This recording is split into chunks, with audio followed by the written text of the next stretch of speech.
कभी अगर बनना हो तो बाज बनना, लेकिन कभी तोता मत बनना। तोता बोलता तो बहुत है, लेकिन ज़्यादा ऊंचाई तक उड़ नहीं सकता। बाज बोलता बहुत कम है, लेकिन सबसे ऊंचाई पर उड़ता है, और बाकी पंछियों का राजा होता है एक बाज। आज मैं आपको 5 ऐसे पॉइंट्स बताऊंगा जो कि हर इंसान को बाज से सीखना चाहिए, और लाइफ की बहुत बड़ी लर्निंग है इन 5 पॉइंट्स में। पहला लेसन, ईगल फ्लाई अलोन। बाज अकेले उड़ता है और बाकी पंछियों के मुकाबले सबसे ऊंचाई पर उड़ता है। बाज अकेले उड़ेगा, लेकिन कभी भी चिड़िया और छोटे पंछियों के साथ नहीं उड़ेगा।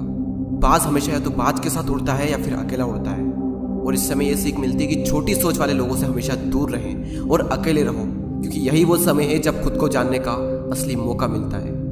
दूसरा लेसन, बाज का विजन बहुत ज़्यादा क्लियर होता है और बहुत ज़्यादा स्ट्रॉन्ग होता है। बाज अपने शिकार को 5 किलोमीटर दूर से ही देख लेता है, और जब एक बार उसे अपना लक्ष्य दिख जाता है तो उसके बाद चाहे रास्ते में कितनी भी मुश्किलें क्यों ना आए, वो अपने लक्ष्य को हासिल करके ही दम लेता है। इससे भी एक बहुत बड़ी सीख मिलती है कि अपना विजन क्लियर रखो, और उसे हासिल करने में फिर चाहे कितनी भी मुश्किलें क्यों ना आए, पीछे मत हटो उस बाज की तरह। तीसरा लेसन, बाज कभी भी मरे हुए जानवरों को नहीं खाता, वो हमेशा जिंदा शिकार करता है, और इससे हमें यह सीख मिलती है कि जो हमारा पास्ट है वो मर चुका है, तो अपने उन मरे हुए सड़े हुए थॉट्स पर ध्यान मत दो और अपनी आने वाली ताज़ी फ्रेश जिंदगी पर ध्यान लगाओ।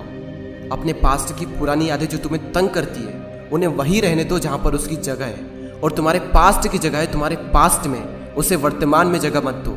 क्योंकि एक बार अगर तुम्हारा पास्ट तुम्हारे प्रेजेंट में आ गया तो तुम्हारा पास्ट तुम्हें कभी प्रेजेंट में नहीं रहने देगा। पास्ट में तुम्हारे साथ कितना भी बुरा क्यों ना हुआ हो, वो सब यादें, वो सब थॉट्स मर चुके हैं, और उस बाज की तरह बनो जो कभी भी मरी हुई चीज़ों को नहीं खाता। चौथा लेसन, जब आंधी तूफान आते हैं तो बाज बहुत ज़्यादा एक्साइटेड हो जाता है।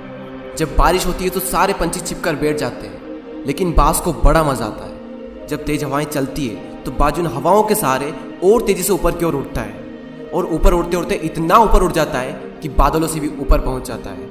और इससे भी एक बहुत बड़ी सीख मिलती है कि मुसीबत में मज़ा ढूंढो। और नेपोलियन हिल ने एक बार कहा था कि हर बड़ी चुनौती अपने साथ में एक बहुत बड़ा अवसर लेकर आती है। तो उस बाज की तरह तुम भी अपने अवसर को पहचानो, और जिस दिन तुमने अवसरों को पहचान लिया तो सारी मुश्किलें तुम्हारे नीचे होगी और तुम उन मुश्किलों के ऊपर होगे।